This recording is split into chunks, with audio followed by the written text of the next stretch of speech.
Let us begin the proceedings with an invocation.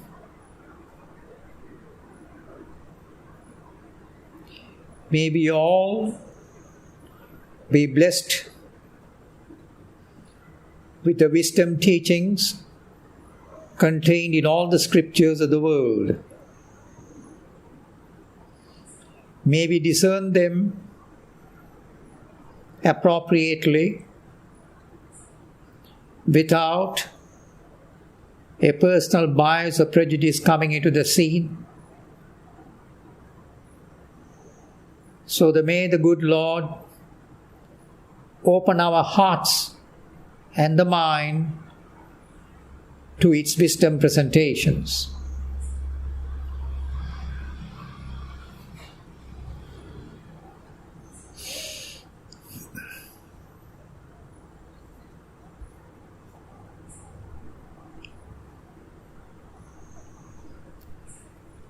The kingdom of heaven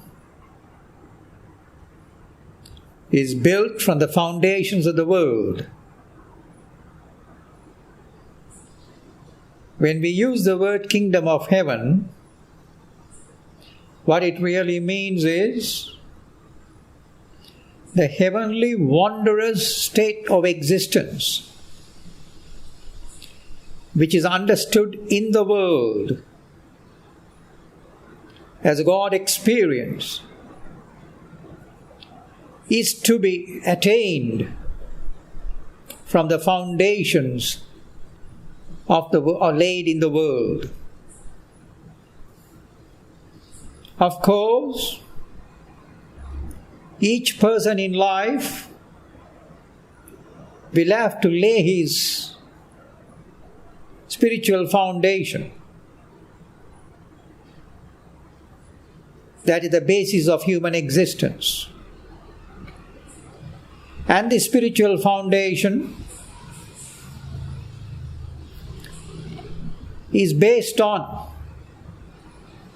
basically 5 factors. The first is wisdom knowledge. Acquiring the requisite wisdom knowledge by which an understanding will come into our hearts and mind as to what the whole mystery of existence is all about.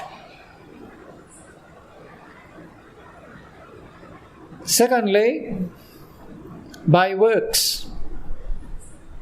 Since you have to live your life in the world, the foundation is also laid by works. By the works that you perform in the world. Righteous works, righteous living, along with right livelihood. In fact, in the Eightfold Path of Lord Buddha, he very clearly enunciates the concept of right livelihood. It's a very significant and pertinent factor in the operation of our lives in the world. So right livelihood along with good works or right works, that's the second feature. The third is love. Humanity or the human race will have to grow and expand in love. Unconditional, unqualified, universal, cosmic love for one and all. That's the third feature. The fourth is to cultivate the requisite spiritual virtues which will promote and help for the kingdom of heaven to transpire in the hearts and minds of everyone. There is something very intriguingly interesting about these virtues which have to be acquired.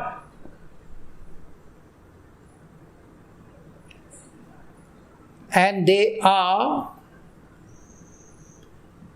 to be understood as, in a chemical reaction, sometimes the reaction does not take place unless a particular catalyst is introduced, which will promote that reaction to occur. Without the catalyst actively participating in the reaction, in the chemical reaction. Similarly too, these spiritual virtues, by themselves they may not bring about enlightenment, but they are a requisite necessity, without the presence of which enlightenment or the kingdom of heaven will not transpire. So therefore the cultivation of these virtues is an absolute sine qua non, is an absolute necessity.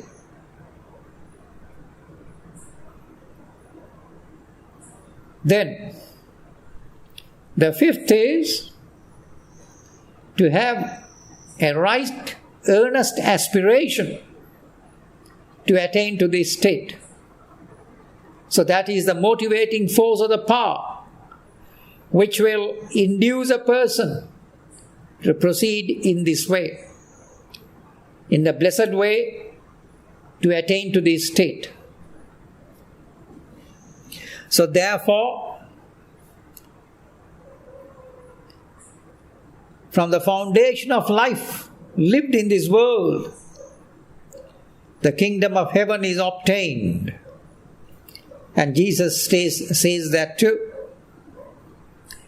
And the tenets of Jesus contained in the 4 Gospels give you the necessary or requisite wisdom, knowledge, and are the guidelines meant for your spiritual life or spiritual journey, provided it is so clearly understood. So thus, Jesus' tenets in the form of the 4 Gospels are very beautifully expressed as the way to salvation, because everyone is looking for the way. What is the way? If you want to arrive at a destiny, at a destination, you must know the way. And Jesus has presented the way in the 4 Gospels unequivocally, very clearly. It has to be only opened out and discovered. That's part of the process of knowledge discovery. After all, life is an adventure on many levels. Even on a spiritual level, the adventure of knowledge, the right knowledge, you're seeking for it. So that too is an adventure. So thus, the scriptures, the world over, show you the way or reveal the way. So thus you require this wisdom knowledge. Then, secondly, as we said, the works have to be gone through. You've got to go through your ordained works in life. That's the second part. And thirdly, you've got to open your heart. In fact,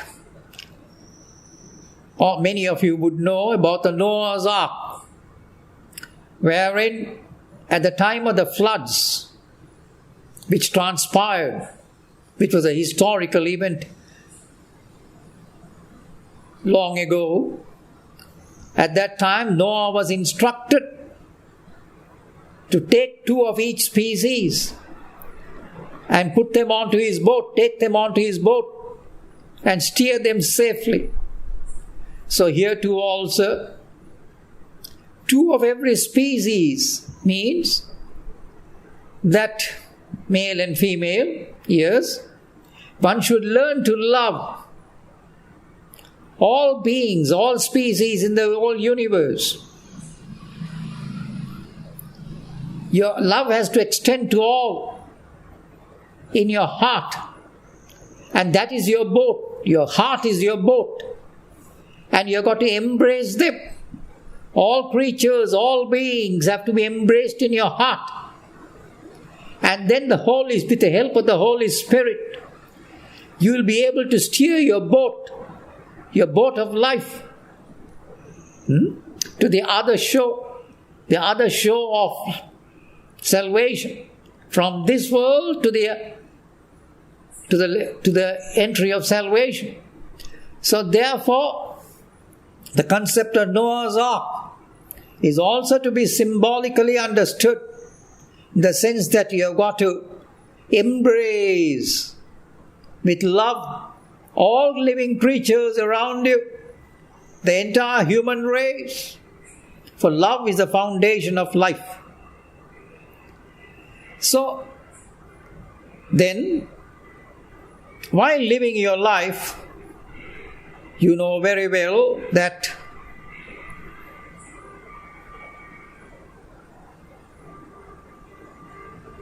you have got to follow certain, shall we say, benign procedures of living. And one of them, which is openly declared in the 4 Gospels, is that Jesus says, give to the poor. He doesn't tell you to give it to the rich. But when you give it to the poor. And give it lovingly with all your heart. Give it with all your heart. Share with the poor. Give to the poor and the needy. They are the ones who need it. And the more you give, the more you share, the more you grow in love. The more you grow in love. For it is what is that which gives? It's love which gives. It's the feeling of love in your heart. Out of love comes compassion. Compassion. Loving kindness comes out of love. So as a result of it, you give with all your heart. You give. And as you keep on giving, you also become richer in heart, richer in the heart. So therefore, give to the poor. Because people often give things to the others who may not need it. But it is the poor who really need your excess things. So share and give them. And Jesus also says something very wonderful. In the Gospels he states that when you invite the poor, the disabled for a feast. Of course, when you give a feast, you invite your relatives and friends and neighbors, but what about the poor? The poor who cannot give anything back to you, the very poor and the disabled. So he says, invite them for a feast. Because why? Because they cannot give a feast to you in return. Normally when you invite your friends and neighbors and relatives, they invite you back. It's an exchange, it's a barter. But here in this instance, when you invite the helpless poor, they cannot in any way invite you. So, but give it to them. But when you give it to them, something wonderful happens to you. Because they can't invite you back for a feast. So whatever it be, so even for a wedding, Of course, people invite. They invite their relatives and friends and dear ones. But no, very rarely do people invite the very poor and the very needy for a feast. So before the wedding itself, if one could invite the very poor and the needy who are in want of food, then what happens is something wonderful happens. When they leave, the gladness of their heart and their blessings come to you. And their blessings. So these people, that's the only thing they can. So with a glad heart, they have a good feeling towards you. That good feeling which they have towards you, for having been magnanimous in inviting them for a feast, brings about a gladness of heart, by which process they bless you. You receive a hidden blessing from them. There are two things. When you do something unusually good to somebody, that person's gracious thanksgiving and blessings come to you. At the same time, if you do something bad and wicked to anybody, their ill will and curse comes to you. That also you know very well. The person will say something very nasty to you or feel something very bad about you. And that feeling which he feels is a curse which comes to you in case you injure, hurt, or maim or kill somebody. That feeling which comes to them is a curse indeed. And its counter opposite is there, wherein the helpless and the poor, when you do give them something wherein they are unable to give it back to you, but out of the heart comes their goodwill and feeling of goodness and blessing. So you receive the blessings of all these people unknowingly, unconsciously. Of course, later on also, for your good deeds too, you will receive a plus point. A plus point later on in your life too, as per God's dictates. So therefore, we have to learn to give to these people. And then in another instance too, Jesus says very beautifully, he happened to witness in the temple that many people are giving offerings. Of course, you know that in the temples and churches, people give offerings. And in the Western world, it's an open offering. You know, there is a plate wherein it is being offered. Money is being offered there. And there appeared a widow, an old woman, who put in a small amount into the offerings. And Jesus made a remark. Seeing that, Jesus made a remark. Of course, he had seen the others, the wealthier people, put in more in the offerings. Not for him, he didn't need the offerings. But he was seeing the offerings being done in the temple. He was an observer. He was just an observer, that's all. In his observation, he said, the poor widow has given much more than all the others had put in. Even though the others had put in much, much more, nevertheless, what they gave was nothing compared to the little which this woman had put in. They asked Jesus, how is it so? And Jesus replied, the rich give something of their own extra. If they have something extra, they give. But this woman gave all what she had. She had only a few little coins left in her hands. All that she dropped it into the box, into the collection box. So she gave more than all what the others had given. So it is the way it's being done, the way of offering. You see, she gave all that she had. The others only gave a little bit of extra which they had, which is a different thing altogether.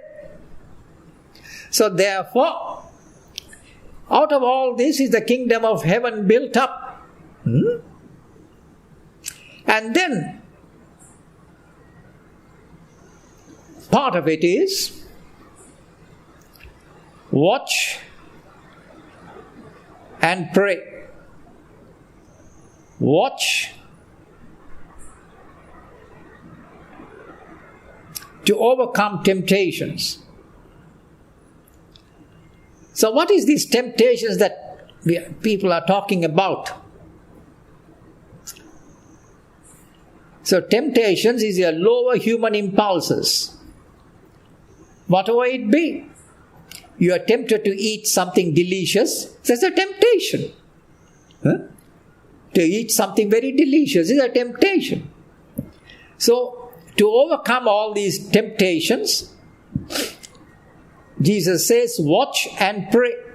To overcome them, their temptations are on various levels of life. Some are more stronger than the others.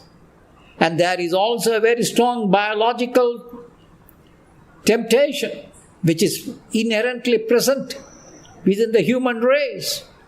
So therefore, in order to overcome all these temptations, so Jesus says, watch and pray. Watch. Inwardly watch. Inwardly watch. The process of observation. You watch both ways. Watch.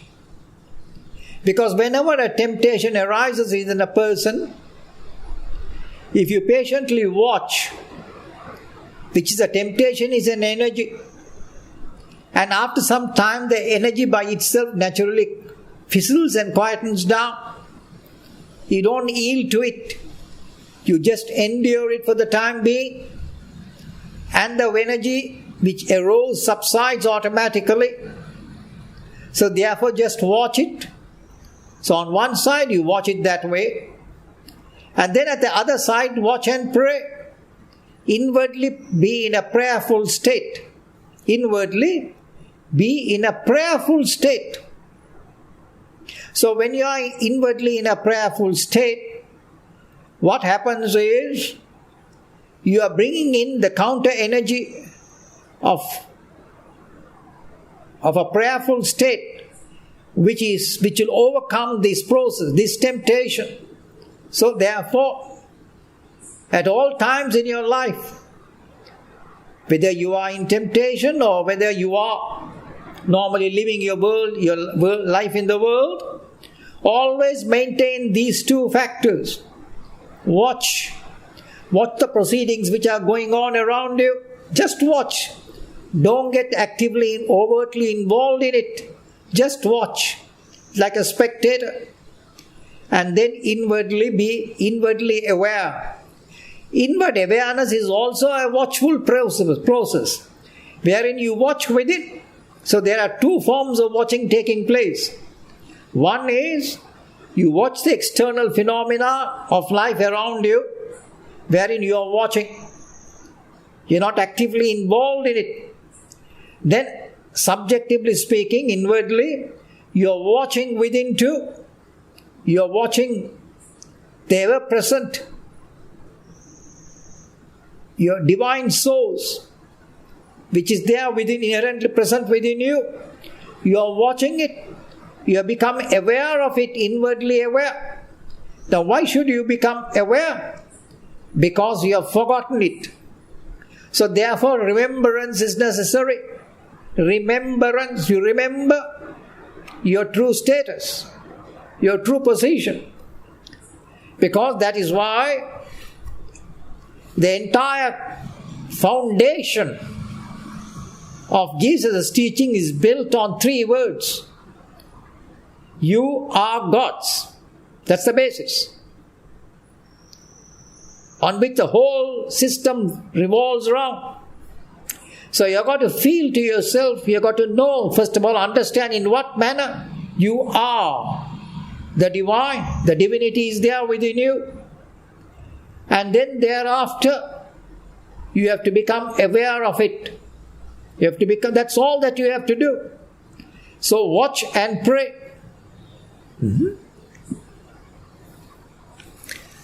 Then thereafter,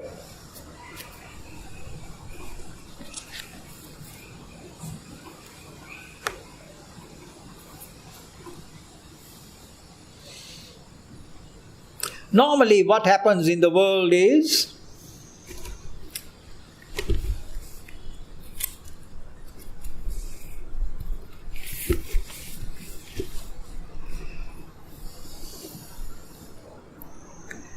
that people lay aside the good commandments of God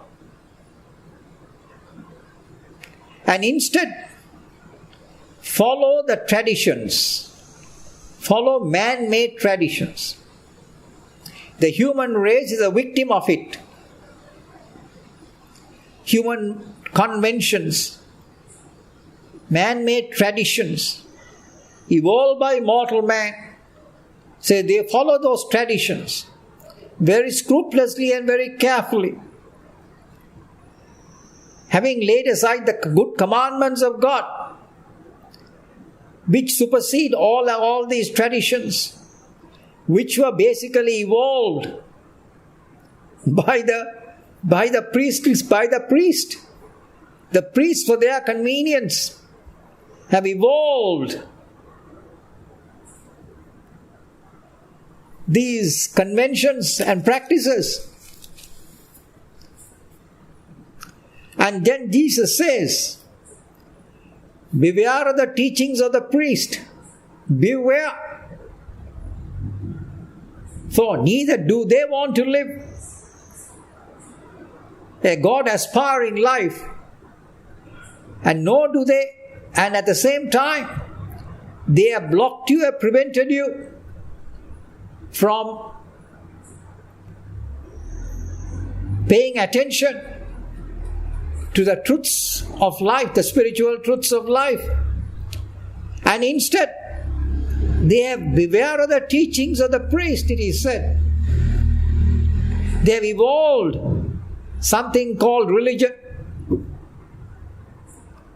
The religions of the world were evolved by the priest. In God's tenets, there is no religion there. In the 4 Gospels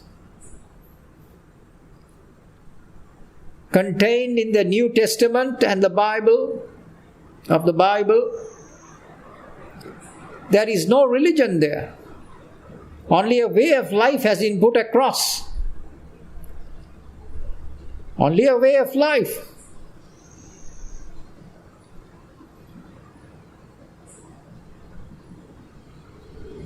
But what has happened? A Christian doctrine along with a Christian creed was evolved by the church over a period of time based on 3 factors. The triple C's: the creed, the canon and the clergy. Put together, the 3 put together brought about a church doctrine. For at that time, long ago itself,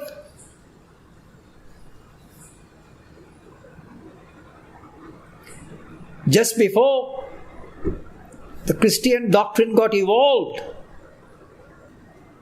in the early part, soon after Jesus' passing away of crucifixion, for a century or 2, over 50 Gospels were in circulation in the entire Middle Eastern area. And there were some Gospels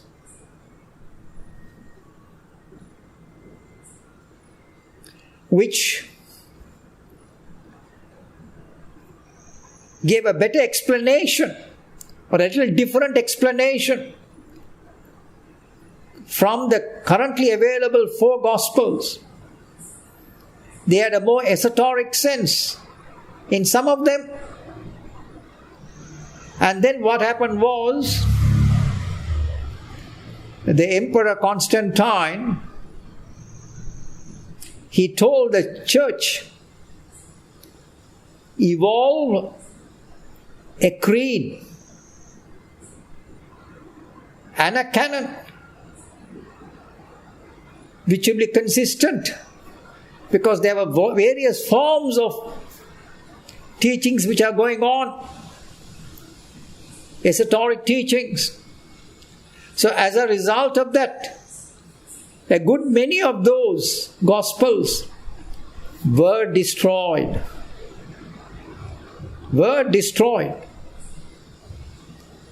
And only 4 were officially permitted. The 4 Gospels. But fortunately, the 4 Gospels, in their wisdom, contain sufficient material for man's salvation. Now I tell you this, that this problem arose not only in the Christian tradition, but also found its parallels in the Hindu tradition too. In the Hindu tradition, the Upanishads were relegated to the background by the priest.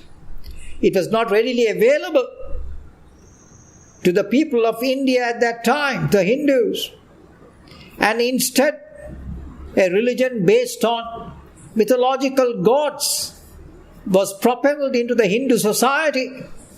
And today, that is the living religion of the people of India. So you have the same problem, not only here but there too, in both places. The same problem has transpired. So therefore,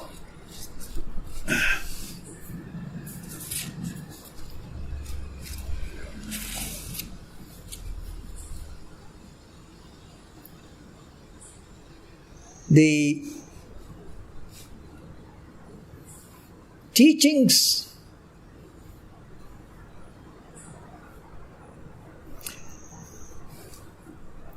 which were rejected by the church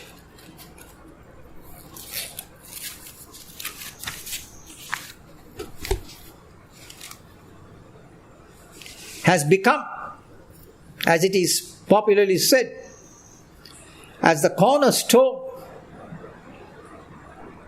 As a cornerstone means as a center.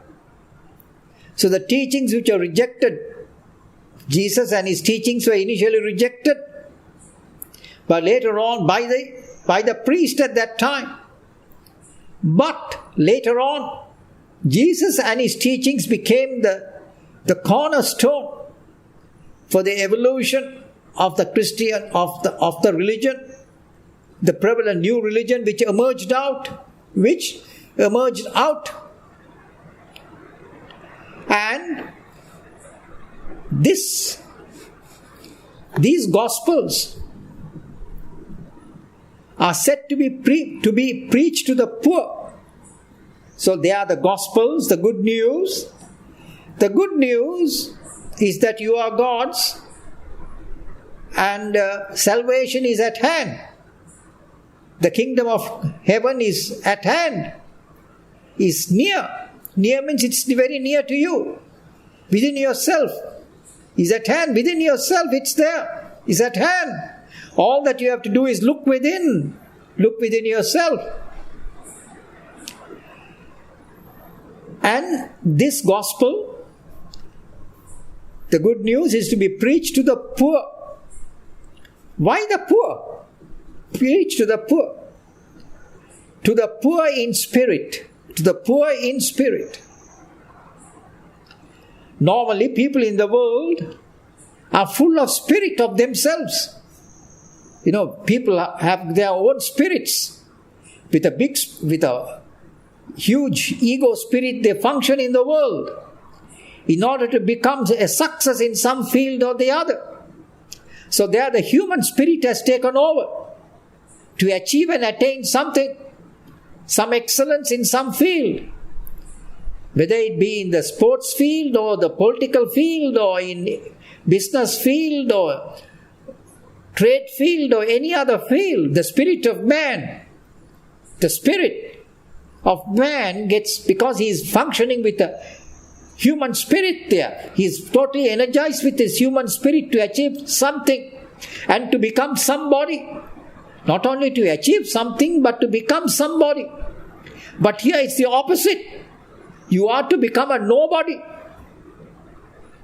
You've got to lose all your worldly interest and impulses, and gradually to become a nothing and a nobody, just the opposite. So that is why it is said, it is to be preached to the poor, those who are poor in spirit, poor in human spirit, who are very quiet, who are very gentle, who are at peace with themselves, who are at peace within themselves. For it is those people who can receive and live and digest this information, this good news.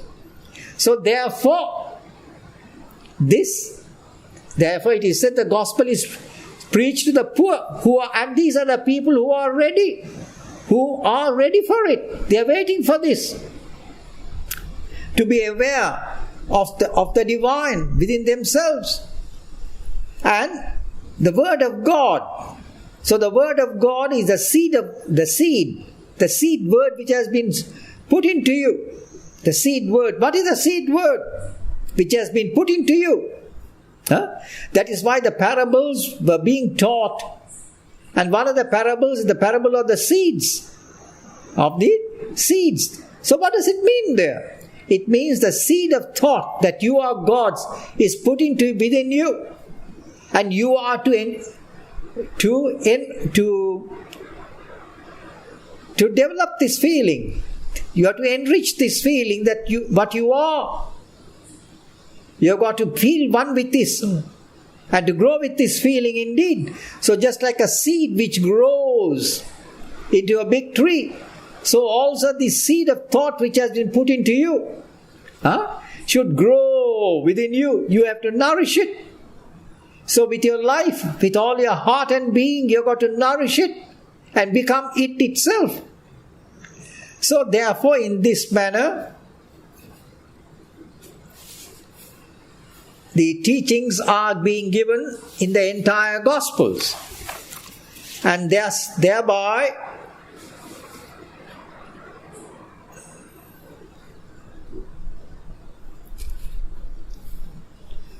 the truth of the matter is, your heart is the church. The true church of God. Your heart. God has built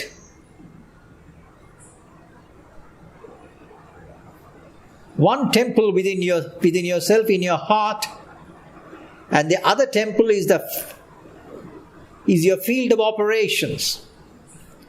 So the other outer temple is wherein you do your works. So when you do your works in the world as an obedient son, so therefore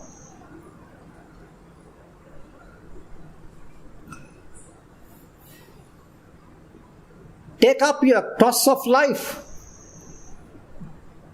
and live through your life as an obedient son, doing the will of God in your life, so that the outer works which are being done by you on Mother Earth will sanctify you in course of time.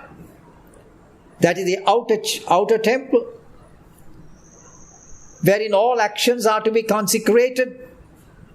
And then within yourself, your heart, wherein that is the temple of God. Why? Because it is there that the experience has to take place. Within yourself. Where is God experience to transpire?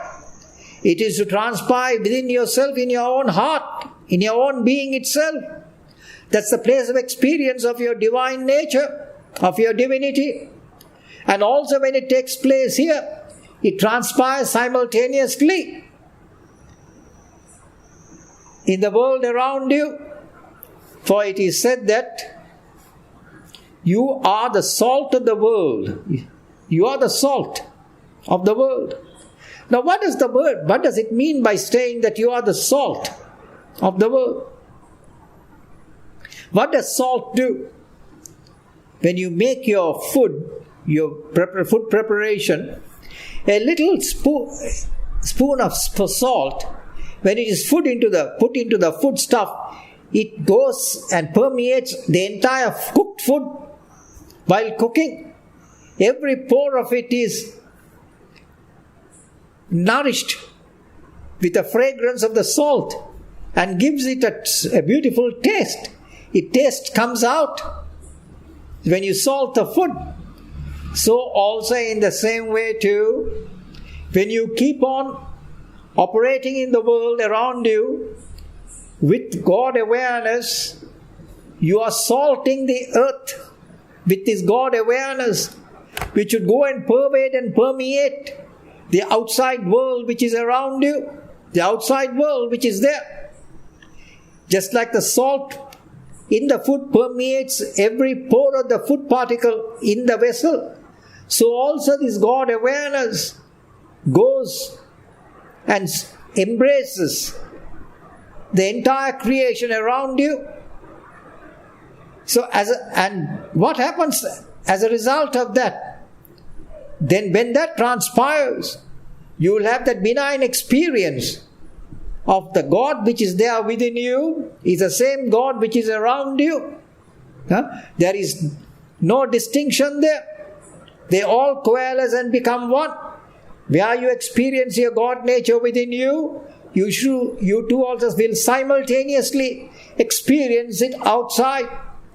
So this is how you are the salt of the earth, you. So with this God awareness, as you keep on functioning in the world, then this God awareness is like the salt salting the earth, terra firma, the earth around you. And in due course, as you keep on maintaining this vision, then what happens is, it gets transformed. Your vision enables this transformation to take place. And within yourself also, when you maintain your life with this awareness that I am that blessed divine, with that feeling, you are God's, it is said. When you maintain this awareness, then in due course too, you will also experience the divinity inherently present there within yourself. So both within and without, in and out, you experience the one divine which is all around you. So in this manner, the scriptures of the world have come and clearly, very clearly revealed and shown you the way. It is your higher education which you are awaiting. The scripture is meant for the entire human race, for its higher knowledge, for its higher education. So far you have not been subject to this. You have been given a distorted religious interpretation of the scriptures. The human race has been an unfortunate victim of this procedure in all religious traditions. So once again, we have to get back to its original true intent as taught by the messiahs, by the avatars who have come and brought out a wonderful teaching. Understand the teachings and live by it. Om Tat Sat.